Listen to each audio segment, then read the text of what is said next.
A family from Westbrook right now is helping their loved ones and friends in Jamaica try to rebuild after Hurricane Melissa. You'll recall it was just last week that Category 5 storm swept across the island. It led to severe flooding and widespread power outages. Desireen Cameron Granston, who moved to Maine from Jamaica nearly 20 years ago, is collecting non-perishable items to help her family and others who lost everything. News Center Maine's Vivian Lee has more in this report. We have canned food, we have pens for the kids. Yeah. Baby food. Desireen Cameron Granston points out toiletries, medical supplies, detergent, and non-perishable food that will be sent to her home country of Jamaica. Hurricane Melissa, the strongest storm in the island nation's history, hit last week.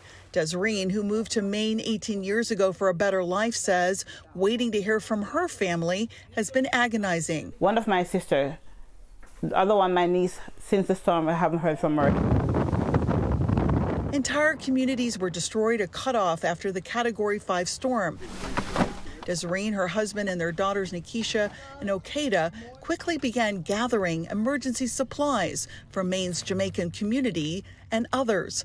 They are sending these items to family and residents, especially in rural areas without any access to help. When I think about babies, elderly persons in the hospital, my heart breaks.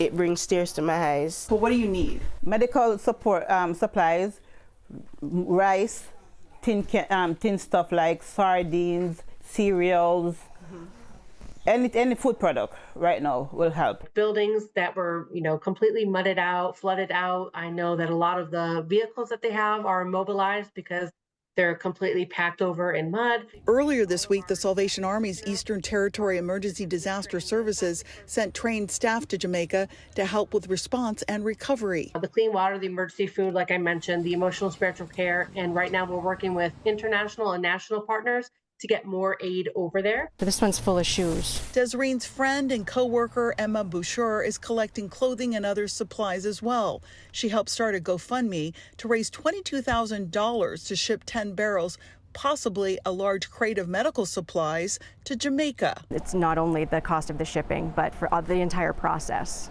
So it's kind of overwhelming, but as a community together we can do it. The family hopes to send the items later this month. Nikisha plans to travel to Jamaica to help hand out much needed supplies. I would love to give back, not just to my community, but to the vulnerable. And when I say vulnerable, I mean the most vulnerable. Their goal is to give people who lost everything a chance to rebuild their lives. In Westbrook, Vivian Lee, News Center, Maine. And if you would like to know how you can help people in Jamaica recover from Hurricane Melissa, head over to our News Center Maine app.